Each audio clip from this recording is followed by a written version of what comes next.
Today, I'm joined by Stephanie Craig. Stephanie is the president of Kith, where she advises C suite leaders, global brands, and public officials on high stakes challenges and crisis communication. She has worked with clients ranging from former First Lady Rosalind Carter to Fortune 50 tech companies, major media organizations, and members of Congress. She is also a published author and frequent speaker, sharing practical insights on crisis preparedness, reputation management, and leadership. I'm excited to have her on the show to learn from her expertise. So, Stephanie, welcome to the show. John, thank you so much for having me. I'm thrilled to be here. Yeah, it's great to have you on the show. Great to meet you. And, we don't talk enough about crisis management. And that is something that every leader is going to face. So, this, I think, is a very important discussion today. Well, you hit it on the head. It's something everyone's going to have to deal with as a business leader, if no matter what kind of organization you have, and to have to think about how to prepare for it is really a big important part of being what I call a mature leader. You find so many people leading organizations that just want to stick their head in the sand and say, okay, that'll never happen. Mm, It's in our very personal nature to not want to tackle hard things. yeah. But when you are a business leader, you have to tackle hard things. Yeah, absolutely. And you say that crisis preparedness, getting ready for or thinking through and thinking through the idea of planning for crisis, that is a mindset, you say. And as you said, it's a hallmark of a sophisticated leader. Can you talk through what that means from a mindset standpoint? Well, for me, it's a really interesting concept because I grew up in Canada, and like most little girls in Canada that are my age, we all figure skated, and I was a competitive figure skater. And so, what one of the tools, and I'm not classifying myself as an elite athlete, but a lot of very dedicated athletes do this as well as the elites. You walk through your race, you walk through your routine and your mind will inevitably stumble on the same place your feet will stumble. Hmm. So, as an athlete, you are walking through the worst possible thing that could happen to you while you're competing. And I've found that that is a philosophy that I've employed both as a crisis response, but then in thinking about how you prevent crisis. The very first way to prevent a crisis, very if one's coming at you, sometimes you can't avoid it, but you can make it hurt less. But the first step is you have to realize that you need to. Hmm. And you're finding more and more leaders, boards, C-suite, division leaders, they're starting to realize this, but not enough that they do the full preparation. And something that I've been talking a lot about recently, because I'm spending a lot of time talking to business continuity folks, because business continuity, reputation management, they sometimes work together, but they're not always joined at the hip, which I think they should be. Because if you have some sort of, if your widget factory for some reason stops making widgets, yes, it is an operational problem. It is also a reputational problem. Hmm. And your widget factory is probably worth 40% of your company. Your reputation's worth 35% of your company. Yeah. And so when you think about preparing for these things, it is the mindset from the C-suite, it's the mindset within your company, and it's an idea that you want to work and find the best pathways to work together to help protect, pardon me, help protect these very vital assets for your organization. Hmm. It makes a lot of sense. I come from a military background, and so we drilled constantly on the submarine so that when real things happen, and they did happen, we had a muscle memory, right? We knew exactly where to go. Everybody knew their responsibilities, and we trained for a variety of crisis, a variety of we call them casualties, fire, flooding, pestilence. We were ready for anything, right? So we did it all. And so what I found is that you were very comfortable for pretty much anything that would come your way. You had a confidence that we knew as a team how to deal with it. When I came to the corporate world, I spent 22 years in the corporate world. I saw crisis preparedness management as sort of like an exercise, like a check the box. And we didn't sort of drill or prepare, or or we didn't have the different scenarios that would likely happen. It was sort of, like a fire drill occasionally, right? And then it was the contingency plans for how would we operate if this manufacturing plant shut down? Where would we get our parts from? So basically, the backup continuity plan, essentially. But that was about it. Like there was no drill. I mean, other than a fire drill, we really didn't really know. And I think I see a lot of companies do that as sort of a check the box exercise. But you're saying as a mindset, it's not a check the box. It is like you need to prepare. You need to be thinking about what are the things that are going to affect your business, right? Well, absolutely. You have to think about, first of all, the C-suite has to prioritize it. Mm, You have to lead and show that it's important. You have to fund it and you have to staff it. mm, I believe every organization with more than 4 people needs to have a core crisis team.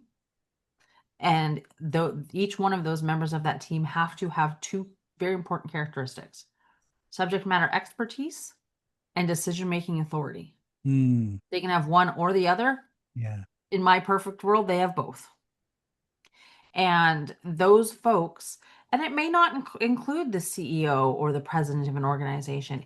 This could be a group of people that are the advisors that Mm, come forth, gather the facts, and come up with the best plan forward. It has to be something that is unique and responsive to your culture, but having that leadership buy-in is important. mm, And then that means that it cascades forward. It cascades into more regular exercises. It cascades into breaking down silos and systems that don't work in organizations. We have a philosophy that we call clarity plus trust equals, pardon me, strategic speed. That's a tongue twister. Uh, and so, let me kind of reverse engineer it. Strategic speed is something that means you can be fast because you have the strategy. When you're dealing with a crisis, people always say, well, you have to be fast, you have to be fast. Well, if you're fast and you don't know what you're doing, you're just going to cause yourself more problems. yeah. And so we talk about it as strategic speed. But the two ingredients to that strategic speed are trust. So trust in the people, the processes, and the policies that you have, that they're going to work in the time you need them to work. Mm, The only way you'll know that is if you test them. yeah. Yeah. And then you have clarity on who you are, what you value, who you value, what they value, and who they value. Mm, So figuring out what your values are. Are you living by them as an organization? Figuring out who are your most important stakeholders. They are likely not the right people at this point. You have to know your stakeholders, and they're not even the people you think they're going to be. And in a lot of organizations, if you don't know your stakeholders, you don't know how to reach them, you don't know how to build trust with them. And when a crisis happens, for instance, your company can't, that you just referenced a little bit ago, you can't get the parts from that company, but your customers need what you're selling. yeah. But if your customers, who are probably your biggest stakeholders, if they trust you and they know you, and you say, "Hey, there's going to be a delay, maybe two, in what we get to. This is what's happened." They're going to give you the benefit of the doubt. Mm, And we have a perfect example from one of our longtime clients. So they are a government contractor, and as most government contractors, they know that most of their employees are veterans. mm, And so here we come up on Veterans Day weekend, and the Thursday night before the Friday, which happened to be a holiday, pardon me, a payday, they get a call from their payroll provider. We've had a glitch and we won't be able to deliver your paychecks on time. Well, most people would panic yeah.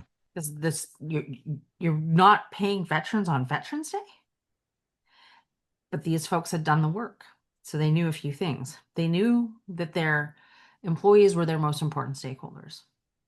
They knew that they could receive information via email, but they would only communicate back via telephone. So what they did, they knew because it was one of their values that they wanted to pay these folks if they couldn't make it through to when they could pay them.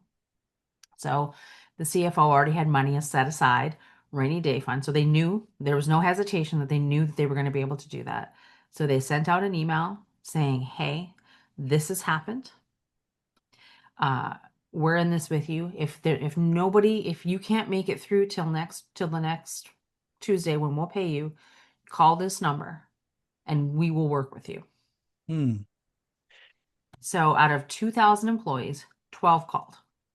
Wow. They worked with them. They got them through, right? Middle of the month, mortgages, whatever, they got them through. But something wild happened. Nobody leaked to the press. Employee satisfaction went up. Recruitment went up. And their brand intelligence went up. But this was because they prepared. They knew the important components that they would need in handling this crisis. Because not being able to pay your people Yeah. is a Yeah. pretty big crisis. And Yeah. so they did all the work. And not only did it not become a crisis, it was actually a benefit. It's just interesting what you say there, because I think what you're saying is part of crisis preparedness is also building trust, right? Absolutely. So if you have a deep level of trust that you've built with your customer, so we're talking stakeholders, with your customers, with your employees, with your suppliers, with your bank, with your community, and you have had a high level of trust, and you've been a trusted partner, someone that has been true to your word, right? When a glitch happens or something happens, you're, the you have built that level of trust. So the people that you're interacting with are going to say, well, I know it's a problem, but I trust that they'll work it out because they always have in the past, right? And like you say, oftentimes when we have a problem and how we respond to that problem actually builds trust even further than if we never had a problem at all. That's true with customer complaints, for example. So if a customer has a problem and you really go out of your way to take care of them, you're actually going to have a higher level of satisfaction with that customer than if you never had a problem at all. And it's the same thing I think with trust and people and when problems occur. So you can the story sort of reminds me that trust is also a big piece of this, isn't it? Oh, 100%. It's why it's part of the formula.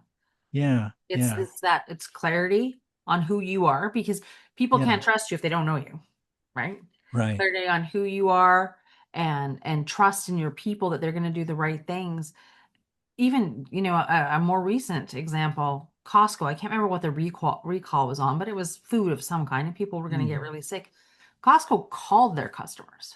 Mm. They didn't wait for them to find the information. They didn't wait for them to, sift through their email. They called them. Mm. That is a level you know, of trust that is absolutely amazing for um these organizations, but it's why people pay to go to Costco. It's why they stand in the lines at Costco. Is because Yeah. they know Costco cares about them as much as they care about Costco. Yeah, yeah, that makes so much sense. I was thinking from like I run a small company, manufacturing company, and I think of all the things that likely could happen. And how do you, especially when you're small, you don't have a lot of resources, how do you apply that crisis management preparedness in a small company where there's likely an unlimited amount of scenarios that at any point in time that could be adversely affect you and when you have limited resources, um how would we handle how do you handle that with a smaller company, small to medium sized company with fewer resources? Well, for us, it's very much empowering the people that I don't know what's going on and why this is happening right now. So sorry. Um, the I don't know what's going on. You're good. I see you. Um, sorry. Um, I am so sorry, John. My mother-in-law hold on. I don't know That's what's right. going on. I got it at 15 minutes. Can you edit that out? I'm so Yeah, I've got sorry. the notes for the edit. It's good. We're good. Hold on, let me just I have an awesome editor, so no big thank deal. you. Um, can we start again? Sorry. Yeah, absolutely. Um, Uh, answering the so question about small to medium sized company with limited resources. we truly do believe that it's important for organizations in a couple of ways. So if you're an organization that's looking to grow, embedding these sorts of things early will help you be reminded of them when you get bigger. Hmm. But if you or a small organization like we are, it's making sure that your procedures and are known, that people know their jobs if Hmm. something happens. And a really big thing, a place where we find a lot of friction, where a lot of organizations, their friction, or pardon me, their crises start, is when values don't align. And so that's an important part of a small organization because you have the capacity to decide on your values, embed your values. And then when you figure out who your stakeholders are, and because your stakeholders are a huge part of building your business, Yeah. making sure they know your values and then living those values. Yeah, that makes sense. I think with a smaller company, you're in the trenches every day with your people. So I think you have a better chance of having that tight connection and understanding of what your values are, especially if the founder is still like I founded the business. So I'm still with shoulder to shoulder with all our team members. So they know what I stand for because we've been around, doing this for 10 years together. So I think it does help. And I think the fact that we have a tight connection, a tight bond, and we know that everyone's skill set. So it's, when we go into crisis mode, it's not quite what it was on the submarine, but it's pretty much we know, okay, you got that, I got that, we'll take this, I got that, type of thing. So Well, and I think that one of the challenges with being a small team is you have to remember to take the time to make the yeah. decisions. There's a lot of other ways that organizations use this theory, but I believe in queuing theory. Are you Okay. familiar with that? No, tell us. So queuing theory essentially is that you can make better and more decisions if you spread them out Hmm. than if you try to make them in one moment. And so they use it in math. Chick-fil-A uses it in their drive-through. It's the way you make decisions and how far you spread them out. And so as a small organization, you are in the trenches and you're so focused on your own company. You got to remind yourself to take some steps back and make the decisions. Okay, these are our values. This is who our spokesperson is going to be if something Yeah. happens. This is what we're going to do if we can't get our parts from this person. We're going to have the contingency of this Right. other person. Right. And so, for a small organization, it's that stepping back that's going to be the hard part to step back, to sit back and say, we need to make these decisions now as opposed to when the crisis hits, because it's going to be a lot harder to find the best fit for an alternate supplier when you're in a crunch than if you do it on a happy, sunny summer day. Yeah, you're right. I'll just throw this out for our listeners. I mean, you talk about a contingency, you're trying to figure it out what to do, but we had a hurricane hit North Carolina and Tennessee, which is very rare. And our plating supplier was in Tennessee, and our plating supplier was flooded, completely gone to Mm, where they still are not back to business. And they were our primary plating company. And it was actually one vendor that we hadn't had a backup for because we didn't think we needed one. mm. And so we faced the situation of a hurricane hit Tennessee, which is like this rare event, I right? know. And B was a critical supplier of ours, right? So that was a major situation.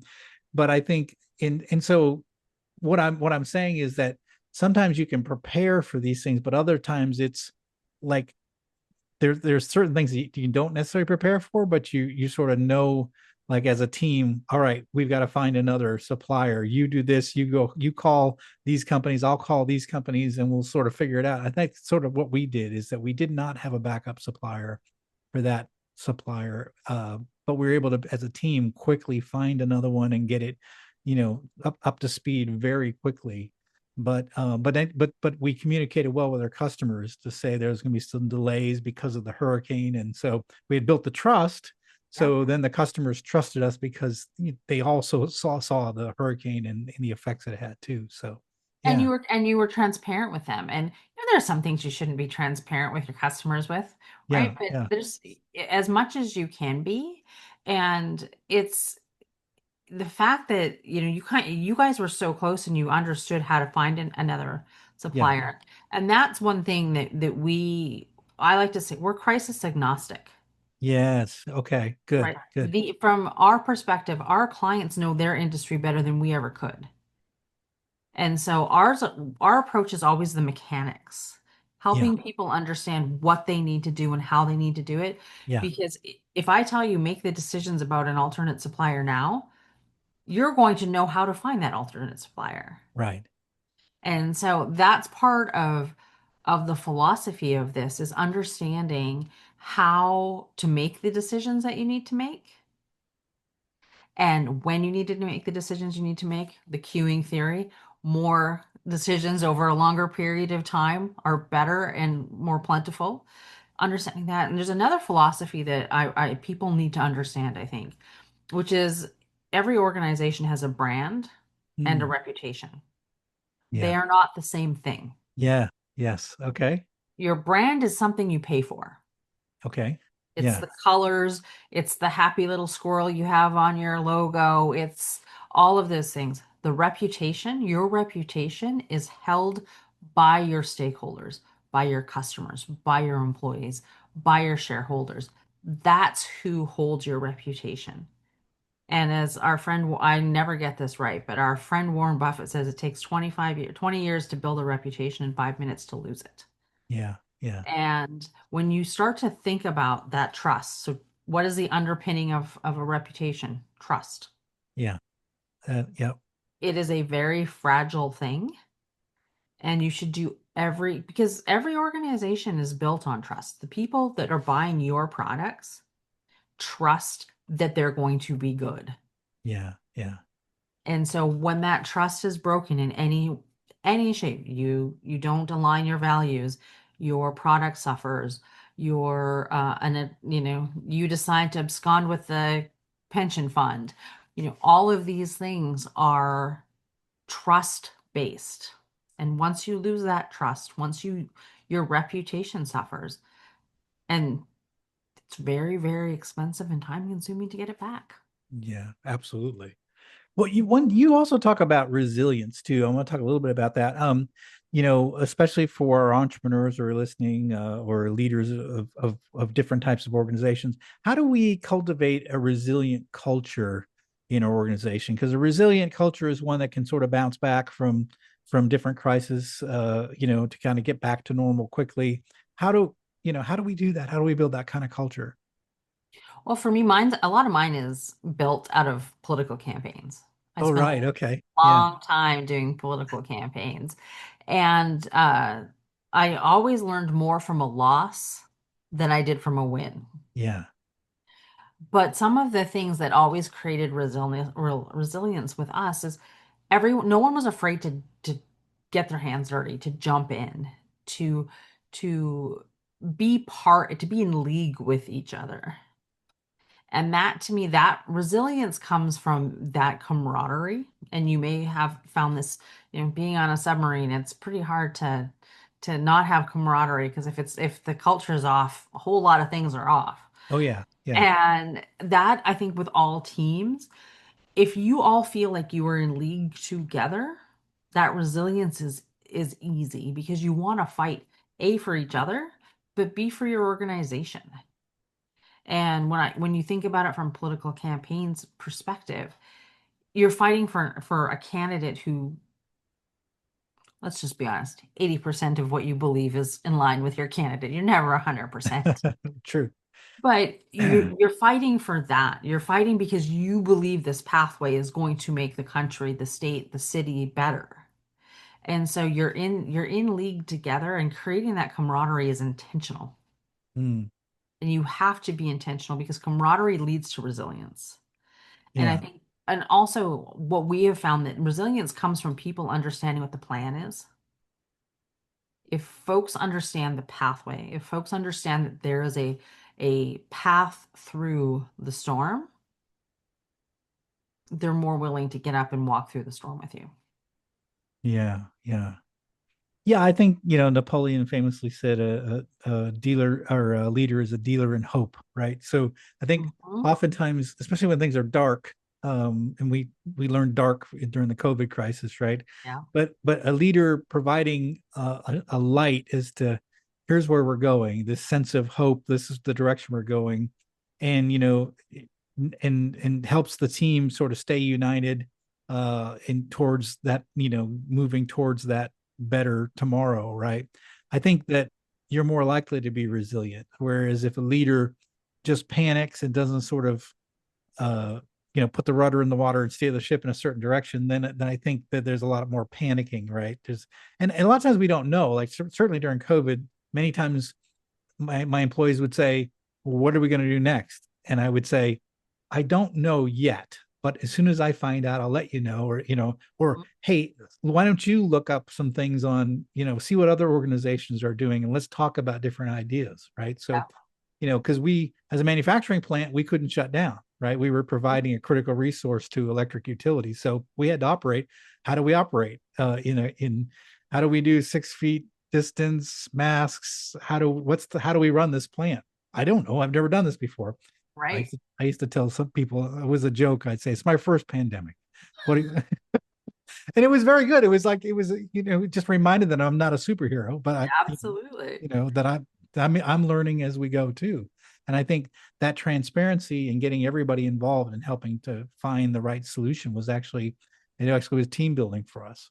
Absolutely. Well, and kind of get back to something you and I talked about at the beginning about that mindset Yeah. of preparing and being ready and wanting to like being in the mindset to want to go through the bad days so they can figure out how to get through it. Yeah. That is sophisticated leadership, and you don't have to be the head of a Fortune 100 company to be a sophisticated leader because being having that mindset of being prepared and with these skills to find your way through, Mm, that is reassuring for people. It emboldens people to be part of your team, to be part of the solution. yeah. But that's part of being a good leader in my mind is being able to want to face the challenges you have Yeah. because if you don't want to face them, nobody else does.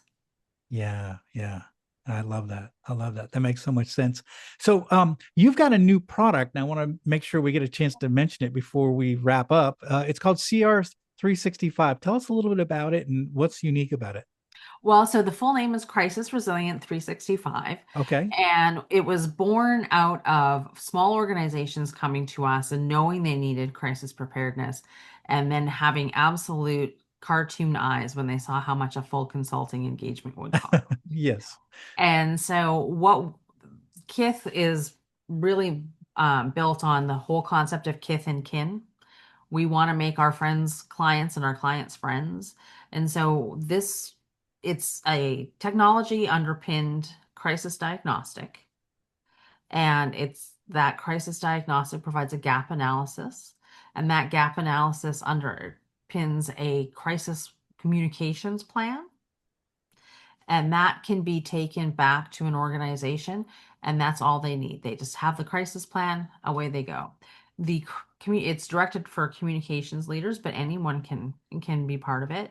There's a year-long learning module that I like to call it, that you get learning every month. There's different speakers throughout the year for folks, and it's under $10,000, which is really doable for a lot of folks. And it's a pathway to feeling crisis prepared without having to mortgage half your organization. I love it. I love it because I think a lot of times we forget about the small to medium sized businesses, right? So, every plan you see is always, small business owner like myself go, I'm not doing that. I can't afford it. So I love that you've targeted for the small to medium sized businesses in an affordable way so they can actually make some progress on that. Because certainly $10,000, you can lose that in one day Right. if one day of production, right? In my company. So that's not a lot to spend to have a good plan and to develop the mindset and the preparedness in your organization. So my hat's off to you because I think it's a really important tool that really no one's doing today. So that's great. And that was kind of the thing, is that nobody was addressing this. And for some folks, the real value is even in just the gap analysis Yeah. of being able to see, and it's an interesting tool because it spans a little bit of business continuity, a little bit of reputation management, and it builds this very hybrid plan that can be executed from either side of the house. I love it. That's fantastic. Well, that's much needed. So, listeners, if you're a small business owner, small to medium sized business owner or manager, you're going to need something like this if you don't have something like this. So that's great that you've offered that tool. So, I feel like we're just scratching the surface. Such an important subject. Stephanie, though, what final message would you like to leave with our listeners today? Uh, just really, it pays to prepare. Mm. I am a little bit of a Girl Scout, and being prepared is good. But also, people work hard. You work hard to build your businesses. You work hard to uh, be a big contributor to your organization. Don't let something like a crisis stumble you or hurt your organizations just because you don't have time to think about it. And you can be a leader regardless of where you sit in an organization. Um, just sit up and say, hold up your industry publication or your phone and say, what would we do if this happened to us? And just start the conversation. And that can be anyone. Leadership comes from every corner of an organization. And we just ask that as people that believe in their businesses, that they think about preparing for crisis. I love it because crises are going to come. Listeners, you know that you've seen it, and we need to be able to be prepared. We need to think about that, and we have to have the right mindset. So Stephanie has given us a lot of really good advice today, things to think about. So if you haven't been thinking about crises, well, hopefully now you are, and we're putting a bug in your ear that you need to think about it and do something about it. Stephanie, how can our listeners find out more about you and the work you do? Well, so our website is Kith, just kith.co. I am all over Instagram, or pardon me, LinkedIn, also on Instagram, but that's just puppies and cooking. All over LinkedIn, I talk about crisis a lot, so please come and find me on LinkedIn. And then if you're interested in Crisis Resilient 365, it's just crisisresilient365.com. Love to have a conversation with folks because this is new and we want to get it out into people's hands. I love it. Listeners, all the links are in the show notes. I highly encourage you to reach out to Stephanie. If you're hearing this conversation, you say, "Oh shoot, I haven't thought about crisis management. I haven't done anything to prepare. I really need some sort of a tool, some sort of guide." Stephanie's your person. We're gonna have all her links there. Follow up with her, ask her some questions, take a look at the product that she offers. It may be exactly what you need for your organization to kind of get you moving in the right direction. But hopefully through this conversation, you've got a better feel that you've got to think about crisis because I 100% guarantee you it's going to come. I've been doing this a long time and leading businesses for 30 years. And guess what? I've had plenty of crisis. I probably one a year, different levels, and it just happens, right? So you got to get ready. Stephanie, thanks for coming on the show. Thanks for opening our minds up about the idea of crisis management and crisis preparedness. This has been a very important conversation. Well, thank you so much for having me. I enjoyed it immensely.